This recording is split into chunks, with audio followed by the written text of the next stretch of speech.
Hello everyone and welcome, I am Eddie and we are playing Warlock, Master of the Arcane. Alright, this is a Forex strategy game.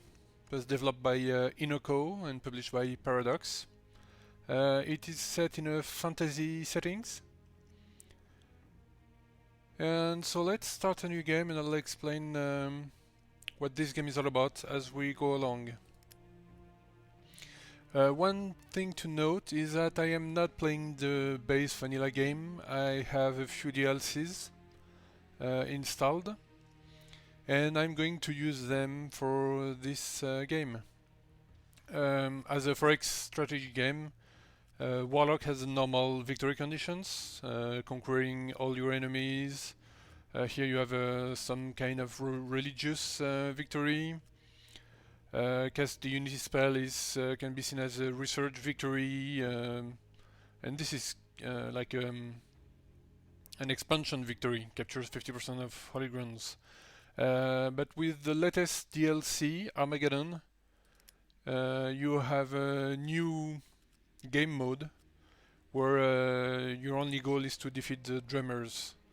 Where basically the world of Warlock is being invaded by some kinds of aliens from another dimension, and you have to protect your world and then go defeat them in their own world.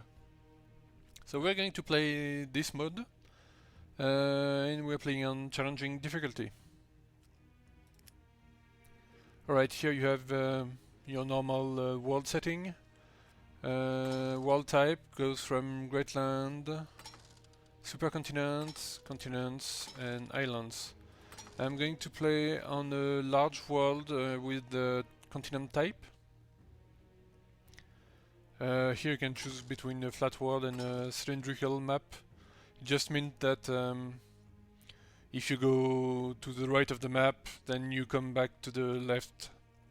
Whereas flat world, you stop at the right and you stop at the left. So let's go for cylindrical. Also in Warlock you have additional worlds, meaning you have your main world where you start, and then you have portals spread in it that gives you access to alternate dimensions. So you can have a lot of them. I'll limit us to 2 additional worlds. And also the number of rival factions limited to you can select specific warlocks that you can play against, but I actually don't want to. Alright, and so I'm going to select 3 rival great mages. So one thing to note is that because we are playing the Armageddon DLC and with the Armageddon victory condition, the Great Mages are not our direct opponents, so they can actually help us. But they are still, they can still attack us and everything. But once the drummers come, it will change the dynamics of how we play against them. Right, and here you select your faction. So which is basically which warlock you're going to play. So the warlocks in this game are not units that you move around.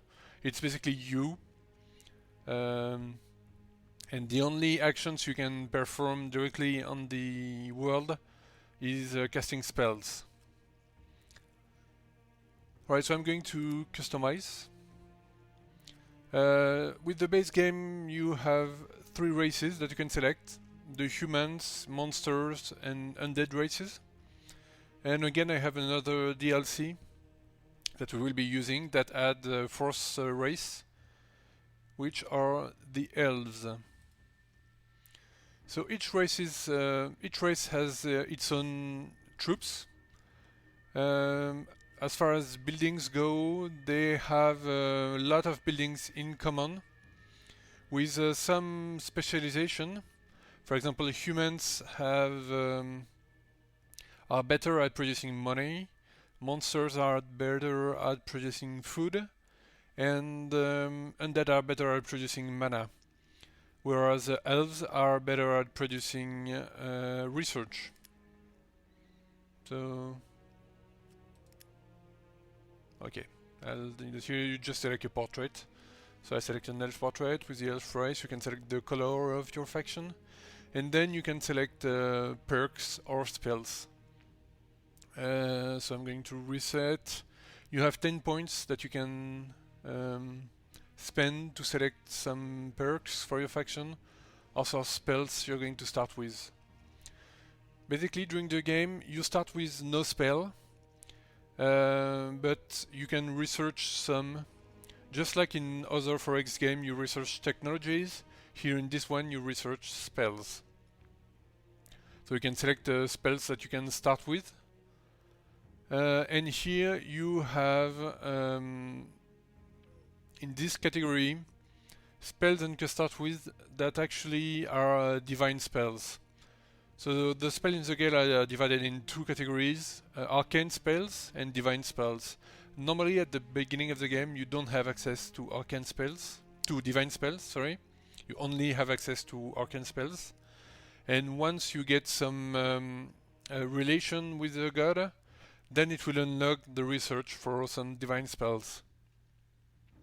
Here, if you select one of those 8 perks, you will get some relation with the god and one spell directly at the beginning of the game, one divine spell, but it will also unlock the research for divine spells right from the start of the game, which can be extremely useful, especially since usually you can have divine spell that does the same thing that some arcane spells, but they usually will be more powerful and cost less mana and generally are better.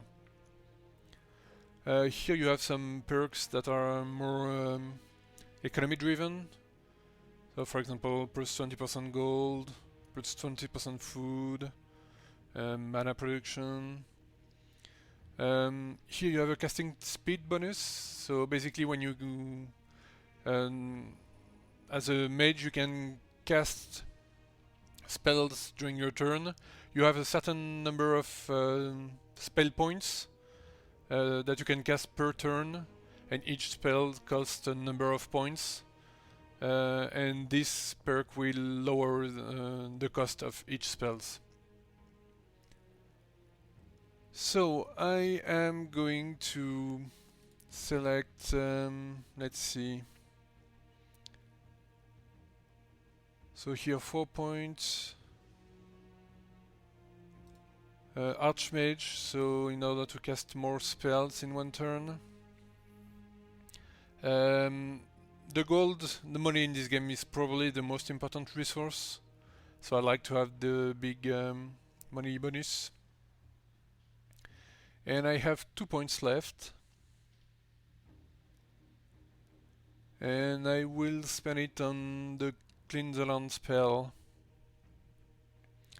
which is a spell that will be particularly useful in the game mode we are playing. Alright, and I spent all my points. So now it is generating the world. Yes, so you see cylindrical world. If you go to the right, you will appear on the left of the map when you reach the end. Alright, so as you can see, the world is made of hexagonal tiles. It looks a little bit like a Civilization 5 type of map with city placement, but the cities actually work a lot differently. Your city is on the center tile, but when you build buildings inside your city to improve your city, they are not in Civilization 5. They do not appear on the map, or they only appear as graphics on the map. Here, they actually take a tile. Each building needs a tile to build on, and you are limited in the number of buildings that you can build by your population. Here, this number is the population, So this is actually 4,000, and so I can have only 4 buildings in this city, and I have already 3 of them built: Chamber of Arrows, a market, and Aristide Spearman. No, a farm. Sorry, farm. So here is the city view. You have different building queues for buildings here on the left, and for units here on the right. So right now I have 3 buildings and 4,000 population, so I can build another one. So let's see.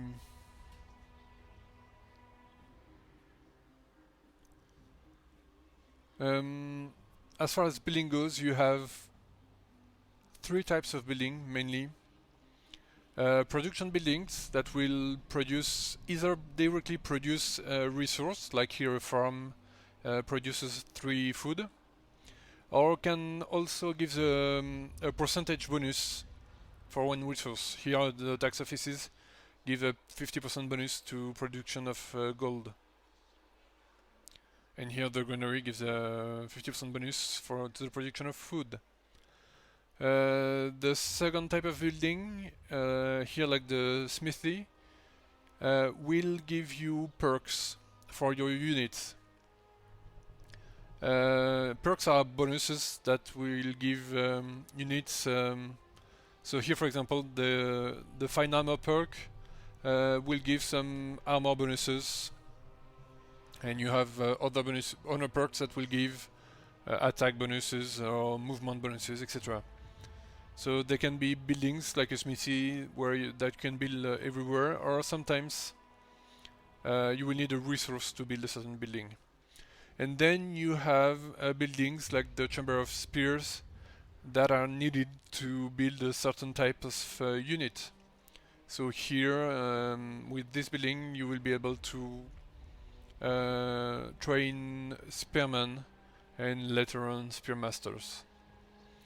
And you also need some buildings to be able to build more advanced buildings.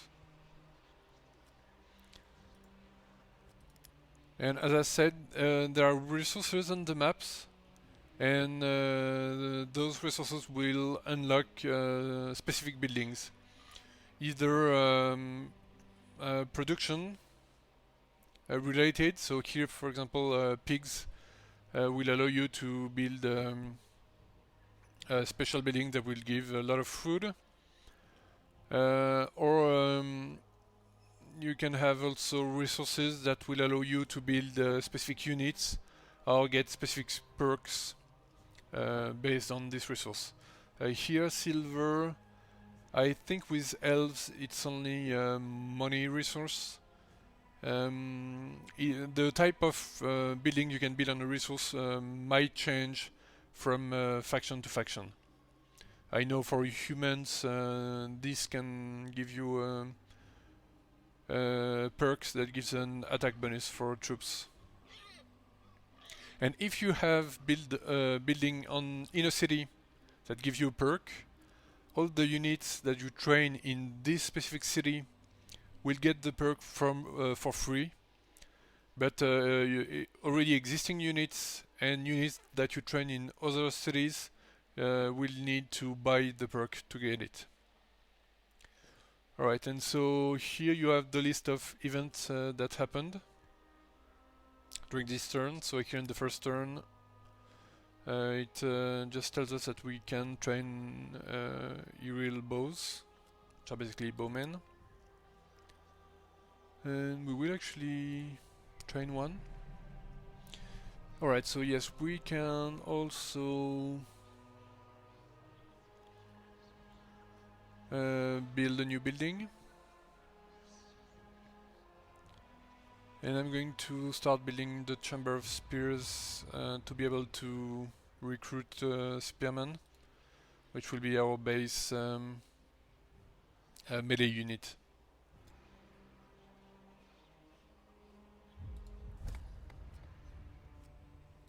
Oh, and one thing to note also, there are no roads in this game.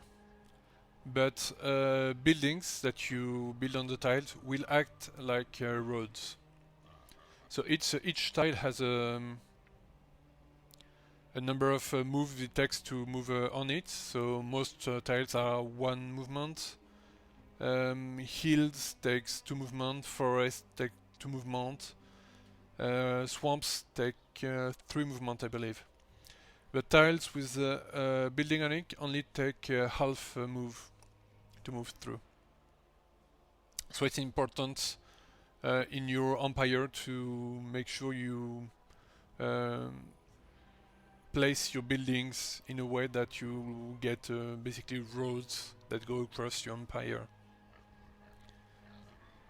Alright, and you also get quests in this game. Some only have a reward, some have a reward and a penalty if you don't complete them. So this one is a very basic one. We need to build a city and we'll get 220 gold for it. And we have 20 turns to complete it. And here this is the research. We can select one of 5 spells to research. And those spells are basically selected at random. Maybe some... I'm not sure exactly how they are selected, if it is completely random, or if there is maybe the least powerful spell at the beginning and more powerful spell as you go on. But well, it's still random anyway. So here, wind walking. So allows the unit to fly. Frost weapon enchant, that gives an attack bonus. Yeah, plus 20% elemental magic damage. Summon spell, resistance spell, and lightning bolt, which is an attack spell. So let's go for the frost weapon enchant.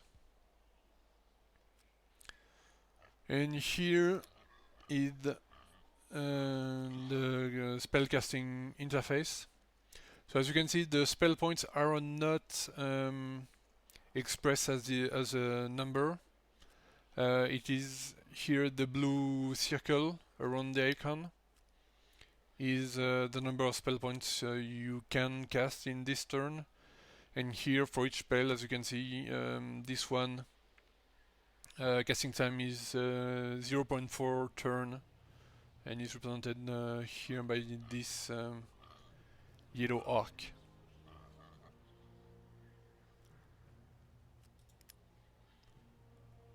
Alright, so we have a couple of units already. Bowmen.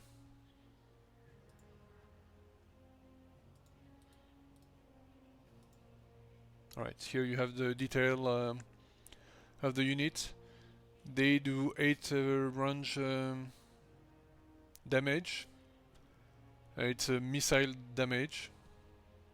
So the type of damage is very important, because here you can see you have a different resistance for each damage type. So as you can see, the number here is not a percentage, it's a resistance value, and in the little pop-up you have the equivalent in percentage.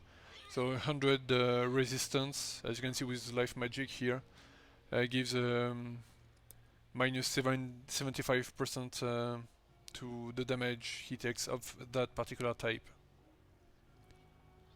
Here you have the movement points of the unit. Here the levels, so all of your unit can level up and gain perks as they level up, but all of them also cost an upkeep that can be in gold, food, mana, or all 3. And here you have their hit points. So I believe the elven units are, or at least as far as the base unit go, a little bit more powerful than the other races, but they also cost more to train and upkeep. Alright, so let's start exploring.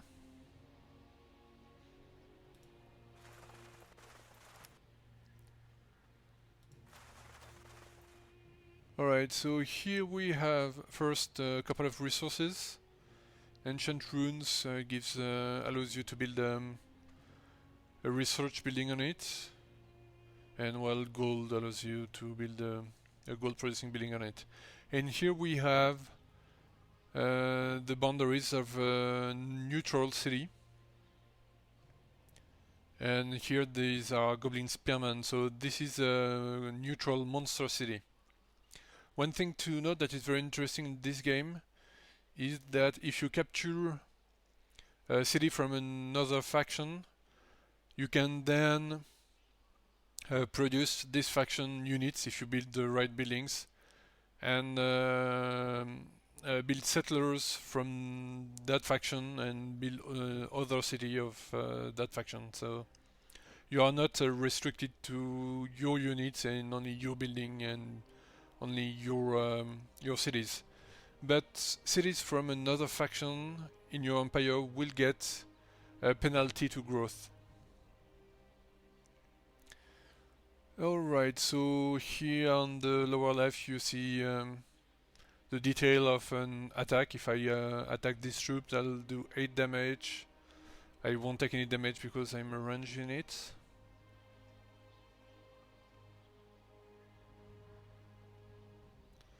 One thing you can do also is right click to get the information on the unit, so they do 10 melee damage. One thing that is important to note is the sight range, to know if they can see you or not.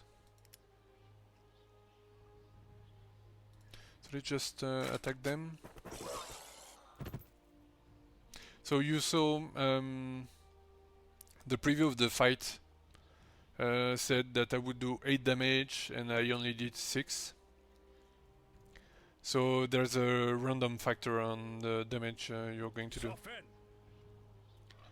So here I start with Naristi Spearman. They do 15 damage, part melee damage and part elemental magic damage. All your troops start with some perks. So here are some resistances, more resistances. Here the fiery attack gives me the 50% elemental magic damage bonus, so that's why I have 2 types of damage. And I have an extra sight range.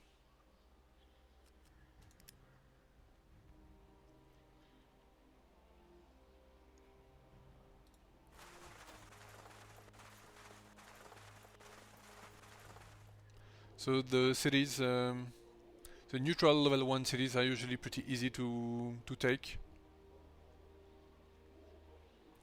So I should be able to take them with only 2 units. And this is the end of the first turn. Let's see what they do. Alright, they didn't do much. So let's continue.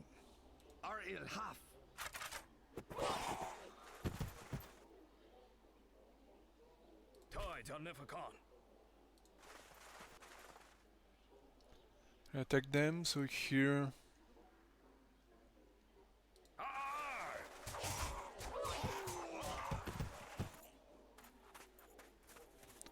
Right, so I didn't kill it, but I damaged it enough that it retreated.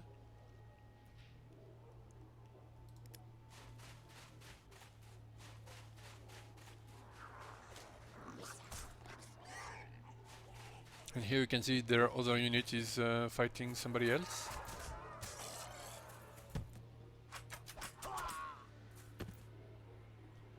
And as you can see, the city can actually attack also.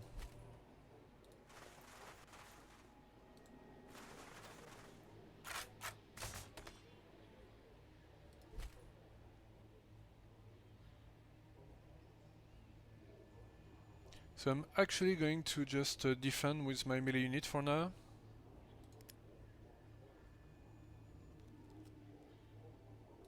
And here now I can recruit settlers from my main city.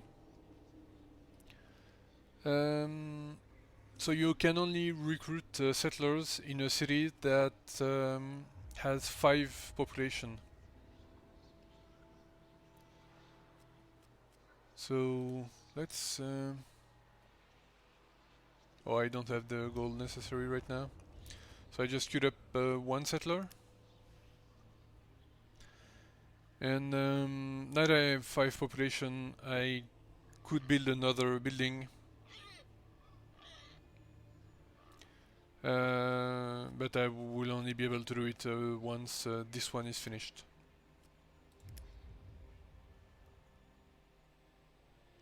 Alright, let's end the turn.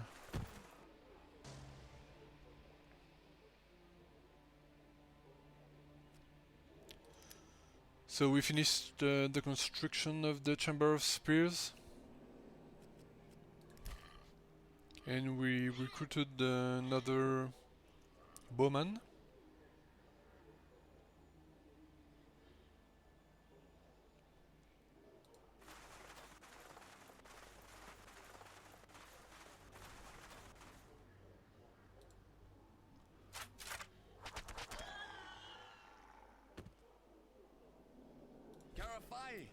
Alright. Okay, and our first bow unit leveled up. This is that icon. And we can choose a perk among 3. So Covert Specialist gives a defense bonus on rugged terrain. This gives plus 25 missile resistance or a plus 20% missile damage. So I'll go with the damage.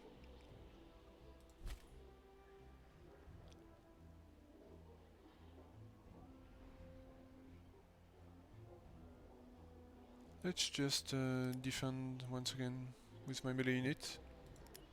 And now I can recruit a Wraithy Spearman in my main city. But right now I'm training a settler.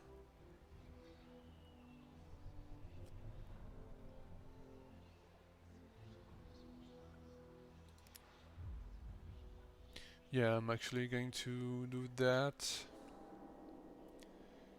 And now that I finished building, I can start a new one.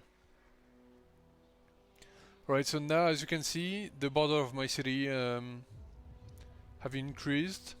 So basically when you create a new city, you get the center tile and 1 ring around it. But once your city gets to 5,000 population, you get a second ring around that. And when you get to 10,000, you'll get a third ring. Alright, so on the silver, I can build a silver mine, which will increase my gold production by quite a bit. And on the pig farm, I will get. On the pig, I can build a pig farm to produce more food. And as you can see right now, I have a negative food production because that's happened when I trained a new unit. And as you can see, I have a penalty to population growth because of starvation. So let's build a pig farm.